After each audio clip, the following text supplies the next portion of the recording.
अस्सलाम वालेकुम dear students, class 10th कैसे हैं? ठीक ठाक हैं? मुझे उम्मीद है कि आज आप खुश व खुर्म हैं। डियर स्टूडेंट्स, चैप्टर 5 जो कि आज हमारा ख़त्म हो रहा है और इसके MCQs आज करेंगे मिसलेनियस एक्सरसाइज के अंदर, जो कि इम्तिहानी नुक्ता नज़र से बहुत अहम होते हैं। और आपको पता है कि हमारा फैसलाबाद जो बोर्ड है उसमें 15 नंबर के जो है वो MCQs आते हैं ओवरऑल पूरी बुक से, और 1-2 MCQs जो हैं वो 5वें चैप्टर के हिस्से में भी आते हैं। तो चलते हैं पहले MCQs की जानिब। पहला MCQs है 4 possible answers are given and pick the correct answer. A collection of well defined object is called set. ये तो सेट की डेफिनेशन है, हम बचपन से पढ़ते चले आ रहे हैं, 6 क्लास से 7 से। अ collection of well defined and distinct object is a set. तो आपने किस पे टिक कर देना है? सेट पे। आपके पास ये देख लें सामने 4 ऑप्शंस आ रही हैं, आपने फिर किस पे टिक करना है? सेट पे करना है। तो चलते हैं सेकंड पार्ट की जानिब। A set Q set, actually मैंने बोला था कि ये एक रैशनल नंबर का सेट है, क्योंकि इसमें देखा है ए ओवर बी लिखा हुआ है या P ओवर Q, एक ही बात है ना। तो इस किस्म के जो सेट्स होते हैं Q से डिनोट किए जाते हैं। इसको उसने लिखा है A ओवर B भी लिख सकते हैं, P ओवर Q भी लिख सकते हैं, where A and B belongs to set of integer and B is not equal to 0।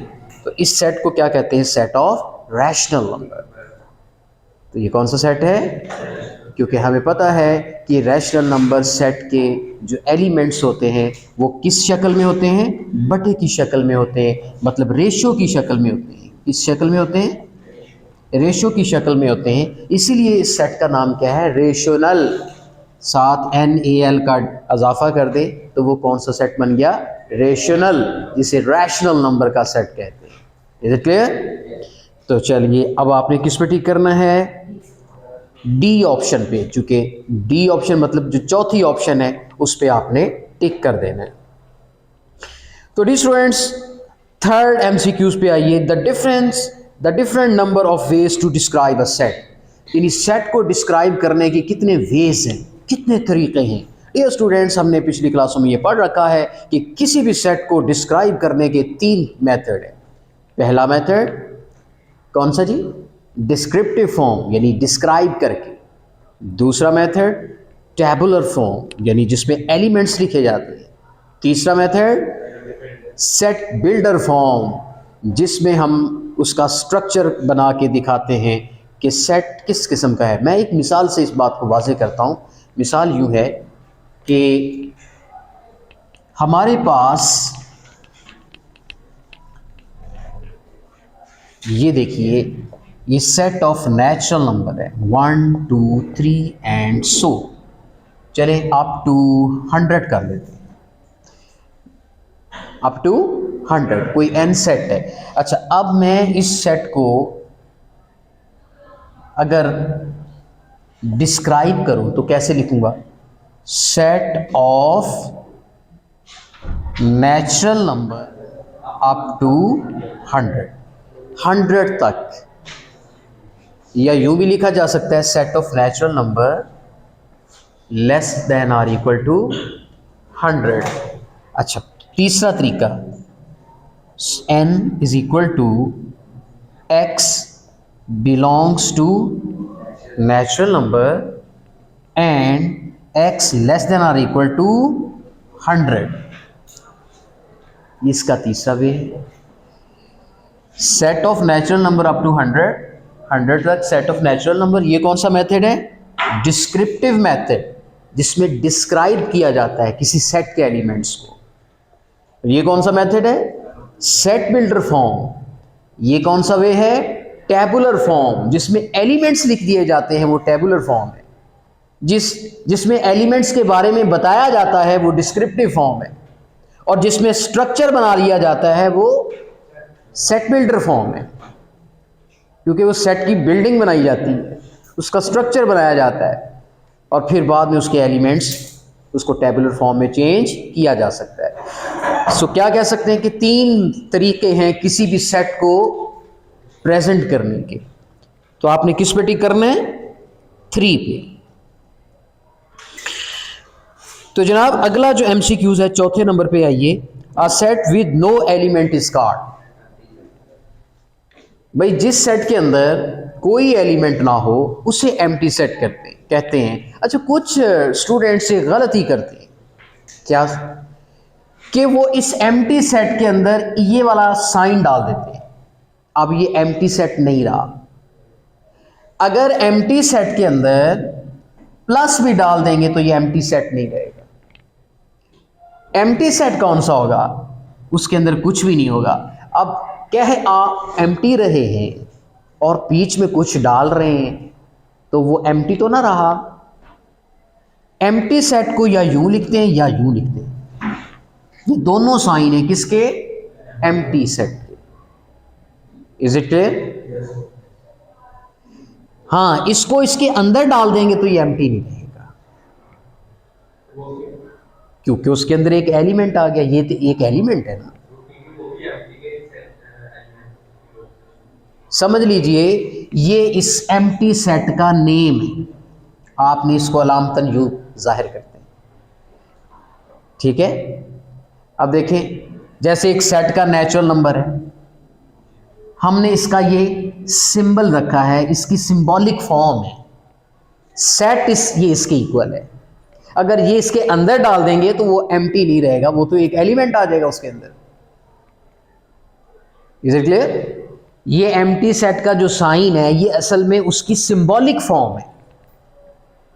जिस तरह नेचुरल नंबर को हम n से डिनोट करते हैं, तो किसी भी एम्प्टी सेट को हम इससे डिनोट करते हैं। इसका मतलब हरगिज ये नहीं है कि n इसका एलिमेंट बन जाएगा, इसके अंदर आ जाएगा n। नहीं समझे बात? तो ये वाला आपने ब्लंडर नहीं करना। मैं इसे मिस्टेक नहीं कहता, ये ब्लंडर है। कह आप रहे हैं कि खाली हूं मैं, लेकिन आपकी पॉकेट में क्या है? बॉल पॉइंट है। ये झूठ हो गया ना, सच्चाई तो नहीं है। तो डियर स्टूडेंट्स, फिर जिस सेट के अंदर कोई एलिमेंट नहीं, उस सेट को क्या कहते हैं? Empty set. अब ये एम्प्टी नहीं है, ये एम्प्टी है, ये एम्प्टी है। तो चलते हैं, अब कौन से MCQs है हमारी बुक में, देखें कौन सा है जी? 5वां देखिए। The set X such that X belongs to W। ये 5वें नंबर पे देखिए। X such that X belongs to W and X less than or equal to 101। तवज्जो फरमाएं, होल नंबर को बिलोंग करता है और ये 101 से छोटे हैं और 101 भी उसके अंदर शामिल है। तो इसकी टेबुलर फॉर्म बनाइए तो क्या बनती है? होल नंबर कहाँ से शुरू होते हैं? 0, 0, 1, 2, 3 एंड सो ऑन। कहाँ तक जाएगा? 101 तक, क्योंकि 101 इसके अंदर इंक्लूड है, क्योंकि इक्वल का साइन आ रहा है। और बाकी तमाम एलिमेंट लेस होने चाहिए। 101 से बाकी तमाम एलिमेंट लेस है। और स्टार्टिंग कहाँ से होती है? 0 से। अब देखिए, ये जो सेट आप देख रहे हैं, ये फाइनाइट है या इनफाइनाइट है?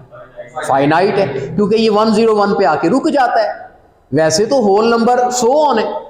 अगर ये रेंज ना दी हुई होती फिर तो इनफाइनाइट होता। अब उसने रेंज दे दी है, उसका एंड पॉइंट दे दिया है, इसका मतलब ये सेट फाइनाइट हो गया। Is it clear? तो हम किस पे टिक करेंगे? फाइनाइट सेट पे। आगे चलिए 6ठे नंबर पे। The set having only 1 element.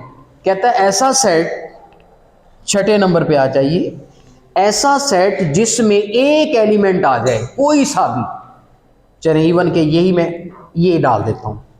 ये कौन सा सेट है? सिंगलीटन।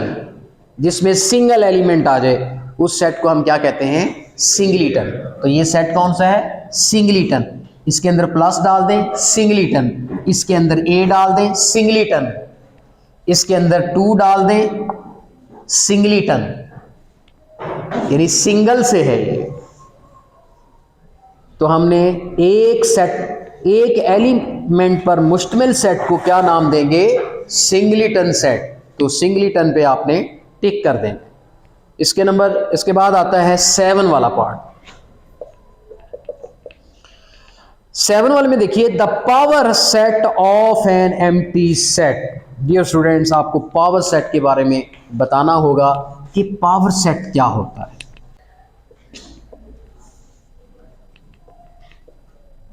पावर सेट, मैं इसकी एक मिसाल देता हूं। मेरे पास एक सेट है ए, जिसके एलिमेंट्स हैं 1 2। बेटे इसके मैं सबसेट्स निकालता हूं। अच्छा, पहला सबसेट क्या है? एम्प्टी। दूसरा सबसेट क्या है? 1। तीसरा क्या है? 2। चौथा क्या है? 1 2। These are called subsets. अगर इन सबसेट्स को किसी एक सेट के अंदर बतौर एलिमेंट्स तरतीब दे दिया जाए, तो वो जो सेट बना है पूरा, उसे कहते हैं power set of A. This is the power set of A. बात समझ आई? अगर कोई सेट हो, उसके जितने भी पॉसिबल सबसेट्स हैं वो एलिमेंट्स बना दिए जाएं एक बड़े सेट के, और वो जो बड़ा सेट तैयार हुआ है वो इस ए का क्या कहलाएगा? Power set. क्या कहलाएगा? Power set. तो अब हम ये एमसीक्यूज नंबर 7 पे आते हैं। कहते एक हो एम्प्टी सेट। मिसाल के तौर पर ये एक एम्प्टी सेट है, आपने इसका पावर सेट बनाना है। आप इस सेट का कोई नाम रख लें, चलें ए रख लें। इसके क्या बनाने हैं? Power set. अच्छा, क्या करेंगे? सबसे पहले इसके सबसेट बनाएंगे। अच्छा, इसके सबसेट बनाए क्या आएंगे? एम्प्टी का पावर, यानी पहला सबसेट तो एम्प्टी ही होगा, क्योंकि एम्प्टी सबसेट तो हर सेट का होता है। वो सेट चाहे एम्प्टी हो चाहे ना हो, उसका पहला सबसेट क्या होता है? Empty set. और आखिरी सेट क्या होता है? वो बजाते खुद, वो सारे का सारा होता है, ये लास्ट सबसेट होता है। अब इसकी इब्तिदा और इंतहा क्या है? एम्प्टी पे। इसका मतलब इसका पहला सबसेट एम्प्टी और आखिरी सबसेट ये खुद एम्प्टी। Is it clear? इसके अलावा इसका कोई पॉसिबल सबसेट बन ही नहीं सकता सिवाय अपने आप के। अब देखिए, हर सेट कहां से शुरू होता है? एम्प्टी से, और खत्म कहां होता है? अपने ऊपर, अपने आप पे खत्म होता है। अब एक हो ही एम्प्टी, तो वो शुरू भी एम्प्टी से होगा और खत्म भी एम्प्टी, क्योंकि वो उसमें कोई एलिमेंट ही नहीं है। अच्छा, अब इसका पावर सेट क्या होगा? जब इसको एक सेट के अंदर बंद कर दिया जाए, तो ये क्या बन गया? Power set of empty set. ये पावर सेट बन गया। तो अब क्या आंसर क्या है? क्वेश्चन क्या है? The number of elements in power set of an empty set. तो ये आंसर भी ठीक है। अब मैंने बोला था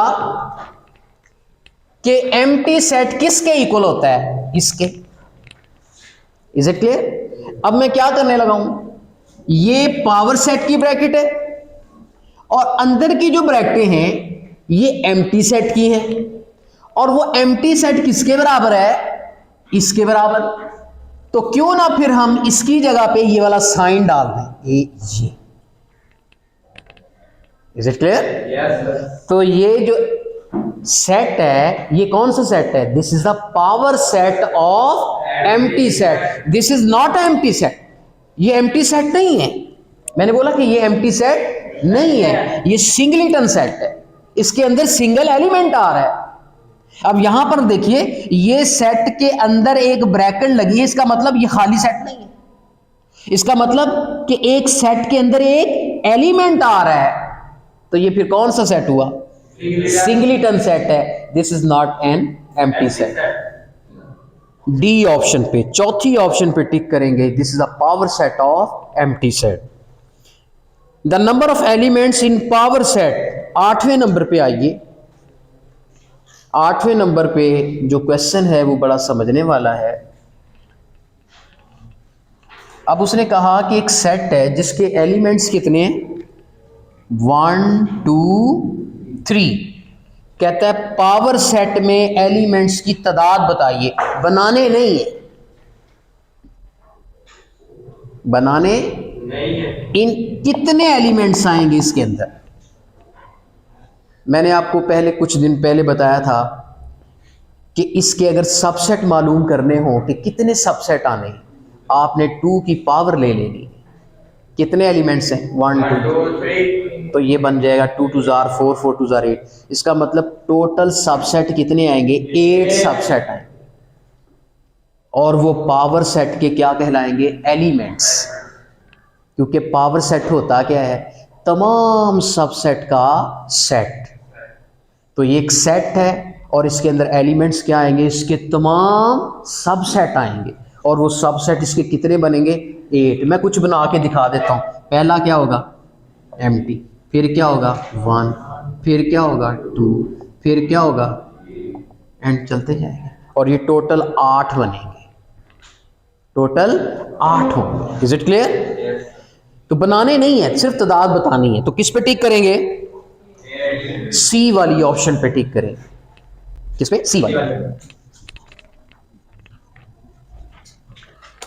उसके बाद अगला क्वेश्चन देखिए। अब कौन सा है, 9 वाला। कहता है A is subset of B, then A union B किसके इक्वल होगा। यही है, किसके इक्वल होगा।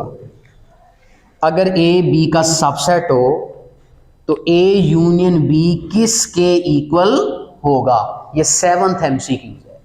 आप एक मिसाल अपनी तरफ से ले लें। मैं एक सेट A ले लेता हूं बेटे, इसके एलिमेंट्स हैं 1 2। एक सेट B ले लेता हूं, इसके एलिमेंट्स हैं 1 2 3।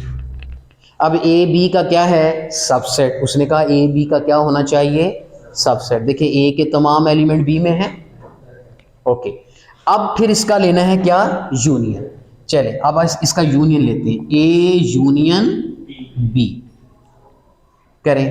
A क्या है 1 2, यूनियन B क्या है 1 2 3। बेटे इसका यूनियन लें तो क्या आता है 1 2 3, और ये किसके बराबर है, सेट B के बराबर। यानी जो उनमें बड़ा जो बड़ा सेट है उसी के इक्वल आंसर आ जाएगा। Is it clear.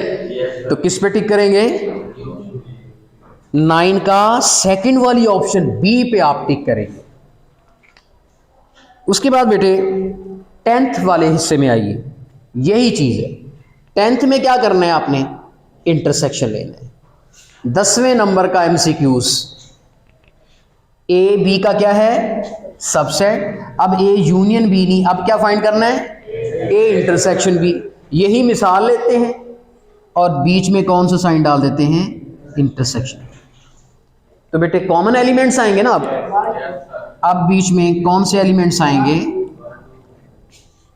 इनमें कॉमन एलिमेंट ले लें और ये फिर किसके बराबर हो गया, सेट A। उलट हो गया, यूनियन में सेट B आया था, इंटरसेक्शन लेने से सेट A के इक्वल आ रहा है क्योंकि उसमें कॉमन एलिमेंट आएंगे ना। तो फिर किस पे टिक करेंगे, लो जी 10वें नंबर का जो MCQs है उसका पहला नंबर जो A है उस पे टिक करेंगे, क्योंकि आंसर क्या आता है A। आप अपनी मर्जी से A और B के कोई से एलिमेंट लेके भी ये साबित कर सकते हैं। मैंने 1 2 लिया, आप कोई और एलिमेंट ले, लेकिन ये शर्त है कि A B का क्या होना चाहिए, सबसेट होना चाहिए। अब कौन सा नंबर करते हैं, 11। 11 की भी वही एग्जांपल ले लेते हैं कि मेरे पास एक सेट A है, उसके एलिमेंट्स के हैं 1 2। एक सेट B है जिसके एलिमेंट्स के हैं 1 2 3। तो A B का क्या है, सबसेट। तो डिफरेंस निकालना है। डिफरेंस निकालिए, जब A में से B को माइनस करेंगे। उसने कहा A माइनस B, यही कहा ना। अच्छा पहले A के एलिमेंट लिख लें 1 2, माइनस B के एलिमेंट लिखें 1 2 3 जी, माइनस करें। अब देखें 1 1 से कट गया, 2 2 से कट गया। अब यहां पर कौन से एलिमेंट लिखने हैं? नहीं, जो पहले सेट के अंदर बचते हैं वो लिखने, दूसरे में बचने वाला एलिमेंट यहां नहीं आना। तो पहले सेट में 1 भी कट गया, 2 भी कट गया, कोई बचा? तो फिर कौन सा सेट आएगा? एम्प्टी। Is it clear? अच्छा, अगर होता b माइनस ए, तवज्जो फरमाएंगे, अगर b माइनस ए होता तो फिर b को पहले लिखते, माइनस ए को। अच्छा, अब 1 1 से कट गया, ये काटने नहीं है, मैं समझाने की खातिर। अब पहले एलिमेंट में जो एलिमेंट बचा है वो कौन है? 3, तो वो आंसर 3 आना था।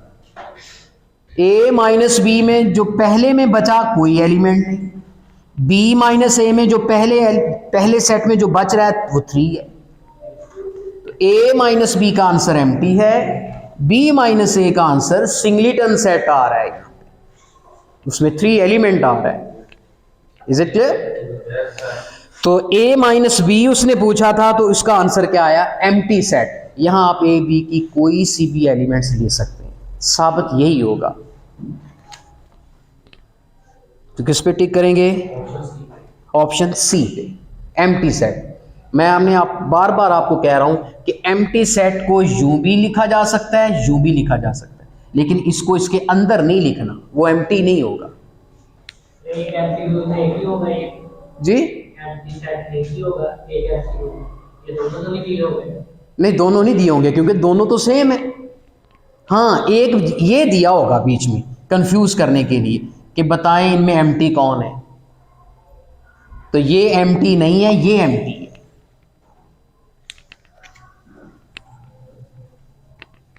ये बहुत बड़ी गलती होती है, अक्सर बच्चे ये गलती कर रहे होते हैं। सारा क्वेश्चन ठीक होता है, एम्प्टी सेट को इस तरह करके लिख देते हैं तो वो गलत हो जाता है सारा, क्योंकि उस एम्प्टी सेट तो वो रहा ही नहीं, उसके अंदर तो एलिमेंट डाल दिए आपने।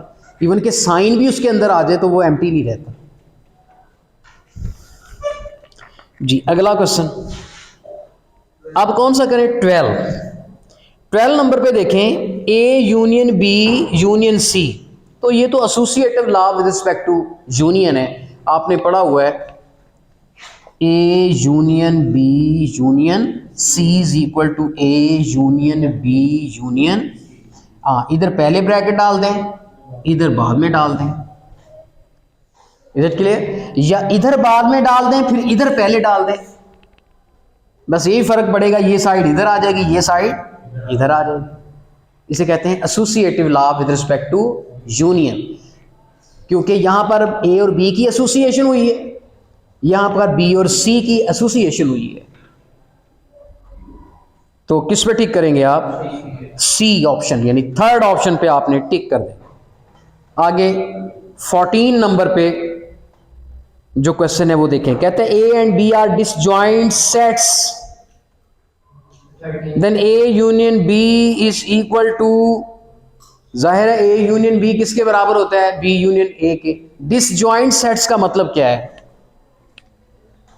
यानी ऐसे दो सेट्स जिनमें कोई एलिमेंट कॉमन ना हो, उसे क्या कहते हैं? Disjoint sets. मसलन ए के एलिमेंट 1 2 है, बी के एलिमेंट ए बी हैं, कोई एलिमेंट कॉमन तो नहीं है। अच्छा, अब आप इसका ए यूनियन बी निकालें, क्या आता है? 1 2 ए बी, यही आएगा। अच्छा, फिर आप बी यूनियन ए लें, भाई ए यूनियन बी लें या बी यूनियन लें, आंसर तो सेम ही आएगा ना। तो इसका मतलब ए यूनियन बी किसके बराबर होता है? बी यूनियन ए के। तो किस पे टिक करेंगे? जी, डी ऑप्शन, यानी फोर्थ ऑप्शन पे टिक करेंगे। आगे 15 नंबर पे आ जाए, if number of element in set ए, ये बड़ा काबिल गौर क्वेश्चन है। किस नंबर पे है ये? जी बोलिए। सॉरी, एक तो 12 के बाद 13 रह गया है, वो पहले कर लेते हैं। 13 नंबर पे देखें, 13 नंबर पे कहता है A union B intersection C.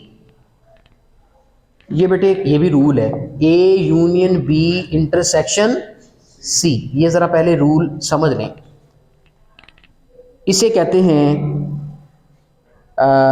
Distributive, ये कौन सा लॉ लगेगा? डिस्ट्रीब्यूटिव। देखें इस ए को डिस्ट्रीब्यूट करेंगे पहले बी के साथ, क्या आएगा? ए यूनियन बी, ऐसे ब्रैकेट क्लोज, आगे बीच में क्या कौन सा साइन आएगा? इंटरसेक्शन। फिर इसी ए को डिस्ट्रीब्यूट करेंगे किसके साथ? सी के साथ। तो करें, क्या आएगा? ए यूनियन सी, उसकी ब्रैकेट अलहदा डाल दें, और बीच में क्या आ गया? इंटरसेक्शन। फिर से देखें, ए यूनियन बी पहले बी के साथ एसोसिएशन करेगा उसके, और फिर ए सी के साथ, और ये इंटरसेक्शन दरमियान में आ जाएगा। यहाँ एक्चुअली डिस्ट्रीब्यूशन हुई है, ए डिस्ट्रीब्यूट हुआ है, ए को हमने बांटा है, पहले ए को दिया है, किसको दिया है? बी को, फिर ए किसको दिया है? सी को। यहां ए सी के साथ, यहां ए बी के साथ, ये क्या हुआ है? डिस्ट्रीब्यूट हुआ है। इसे कहते हैं distributive law of union over intersection. क्या बोलेंगे? पूरा बोलना इसको, distributive law of union over inter, जो ओवर कहना है वो ब्रैकेट के अंदर होना चाहिए, ओवर इंटरसेक्शन। अच्छा, अगर ये उल्ट हो जाए, अगर यूं हो जाए, ऐसे लिखा जाए, फिर क्या आएगा? Distributive law of intersection over union. इसको भी ऐसे फैलाया जा सकता है। इसको कैसे लिखेंगे? A intersection B union A intersection C, ऐसे इसको डिस्ट्रीब्यूट कर देंगे। तो फिर किस पे टिक करेंगे बेटे? 13 वाला, फर्स्ट ऑप्शन पे टिक कर देंगे, ए पर टिक हो जाएगा। ठीक है, इसको अब करते हैं रेस। अब कौन सा एमसीक्यू रह गया हमारा? 15। देखिए,